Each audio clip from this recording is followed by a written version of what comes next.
Бомба, с вами Димас Мега Бомбас. И я хочу рассказать, что значит хардхакер Димас Мега Бомбас.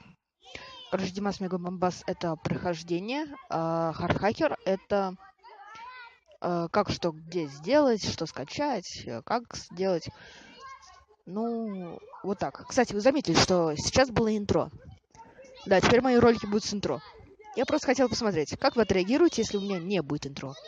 Ладно, всем спасибо, всем пока.